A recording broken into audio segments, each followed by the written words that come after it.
Good morning, good afternoon, good evening. I am Stephen O'Grady. I'm the co-founder of RedMonk.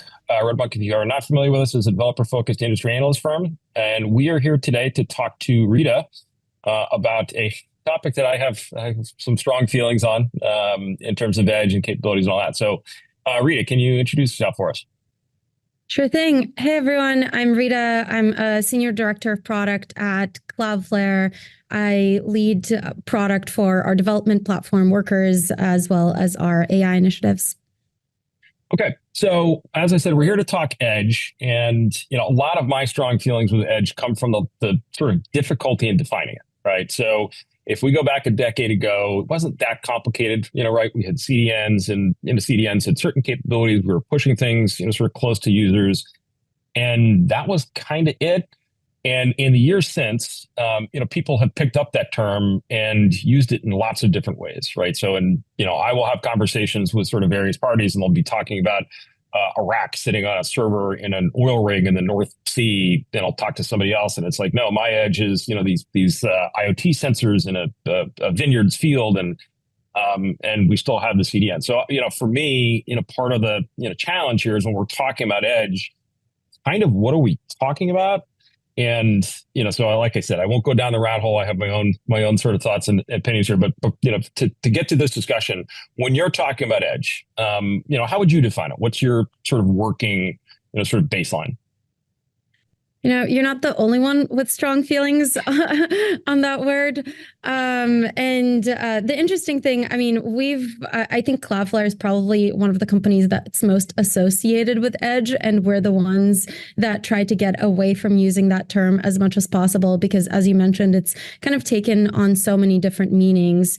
And as you said, it used to be, the space that sat somewhere between you have a device and you have a server, and the edge is this thing that's, somewhere in between those two, right? Where you can push assets to, and it's closer to the user.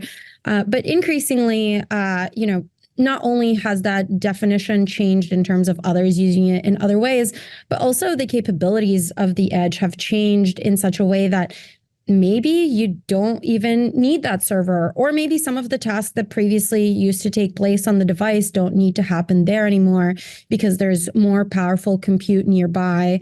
So a couple of terms that we've found ourselves gravitating towards more are things like connectivity cloud or distributed cloud, that I think help people connect to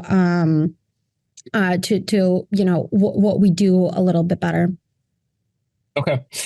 So, you mentioned the capabilities, right? And, the capabilities obviously today are sort of a lot different, right? In other words, we had, sort of very, very limited, sort of compute facilities and storage and memory database and all that in years past.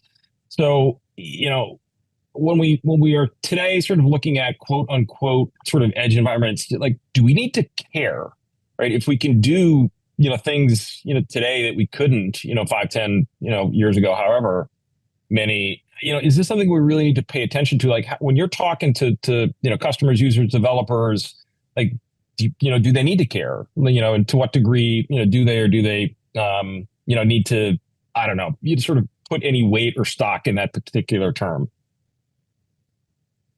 You mentioned users and developers, and so that's where I like to start with. And I think that the thing that ultimately, as a user or as a developer, you care about is, the value that you're actually creating, right? So as a developer, you want to ship features. You care about shipping good experiences to users. You care about your service being up at all times. You should care about the latency with which your service loads, right? Like it's all about the user to you.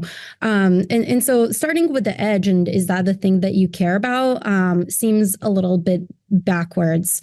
And so the way that I prefer to think about it is, as a developer, you're going to choose your stack. And so now previously there were certain tools that were available to you, and the stack maybe looked like, okay, I'm going to deploy a server somewhere. Maybe it's going to be in a public cloud. I'm going to pick what database I want, what programming languages I want to use, ultimately to help me move faster. And I think the edge is getting to a point where we see that more as a part of just the developer stack and actually a way for both developers to move more quickly because there are all of these things that you don't have to think about configuring anymore, right? You don't have to think about installing an operating system, upgrading it. You don't have to think about containers. You don't have to think about scaling up and, then scaling down to make sure that you're not overpaying for capacity.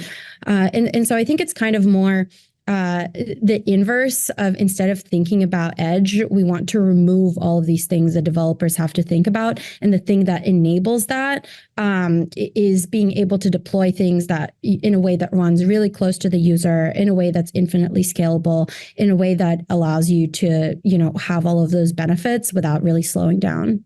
Okay, so let's talk capabilities then, right? So when we think about the edge is obviously sort of more robust than it was sort of a decade ago, but there are still some limitations, right? There's things we can't do. It's not a general purpose cloud. So when you talk to folks, like how do you sort of ease them through? You can do more, and here are some things that you could do that may surprise you that you couldn't do before, but also it's not going to be the place that you run your entire workload. So how do you walk them through that sort of, the sort of, I don't know, the triage, if you will, of what runs where? Yeah, I think people do tend to today have an association of edge with a very lightweight environment, right? Which is, again, why that's something that we're trying to get away from. And one of the things that we like to start to map out is, okay, well, let's walk through the stack of your application and what are the different components that it's made up of today, right? You have some compute that's running. Maybe you have a queue, right? Something like SQS. You maybe have a database. Maybe you need to be able to run some AI or an LLM. All of those pieces, all of those things are available as a part of Cloudflare's developer platform today. And so the main shift is in how do you now architect? What are the right tools that are available to you on our platform? But actually, all of those capabilities are now available not just on centralized clouds, but on distributed clouds as well. Okay, so let's just dive in for like very quickly, because you mentioned LLMs, and I'm just trying to, can you tease that out for us a little bit? Because I think a lot of people are going to think like, wait, I didn't realize that you could do that, sort of in some of these platforms. So what can you tell us about the capabilities? Yeah, so, as a developer platform, we always love to anticipate developers' needs. And if you're building something right now, if you're experimenting, you're almost definitely using AI. And one of the biggest pains that we started to hear about was all of the things that we used to hear about general purpose compute, right? Especially with GPUs, it's hard to find available resources right now. It's hard to scale up because sometimes those resources are unavailable. But at the same time, you want to scale down, not to, overpay for resources. And so that's why we announced Workers AI, which actually gives our users access to GPUs running on top of our networks, but with all of the other benefits that we talked about before, just applying those to AI. So whether you're running LLMs, generating images, creating embeddings, that's all now available on top of Cloudflare, just with, a simple API call. Okay, so that makes sense. So this almost, just putting this in my words, not yours, it's almost like edge is then just a feature rather than a thing, right? It's like, hey, you can do this as well. So, if that's the case, if we can do all these things sort of on these platforms, how are you thinking about this moving forward, right? When you're talking to again, end users, developers, enterprises, what have you, how are you putting it in context? What are you looking to them, or what are you telling them to sort of look for, in the days ahead? I really like the way that you put it. It's in terms of it being a feature, not a thing. And I would take that maybe a little bit further. And the way that I would kind of think about it is, most developers are used to thinking in regions, right? One of the things that you pick out first is like US East 1. We don't talk about US East 1 as a thing. And so, our alternative offering to that is like, well, why don't we let you pick region Earth?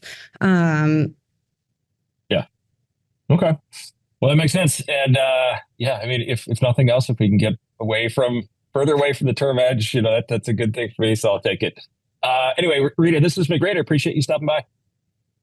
Yeah, sure thing. I really enjoyed it. right. Cheers. Thanks, everybody.